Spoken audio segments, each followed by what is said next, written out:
If you grew up on Manwich but want something way better than the canned stuff, this homemade Sloppy Joe recipe is about to be your go-to.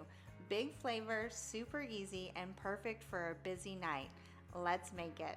Start by heating a large skillet over medium-high heat. Add 2 pounds of lean ground beef, half a diced onion, and 1 diced green bell pepper. Cook for about 5 to 7 minutes, breaking up the beef as it browns until it's no longer pink and the veggies are nice and soft. Next, stir in a little bit of minced garlic and cook until you can start to smell the garlic.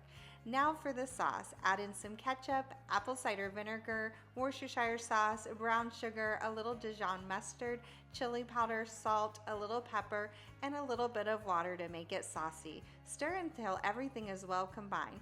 Bring the mixture to a simmer and cook in about 10 to 12 minutes until the sauce thickens and the meat is tender. Serve it on toasted hamburger buns, serve it warm, and enjoy sloppy joes that taste homemade in the best way possible.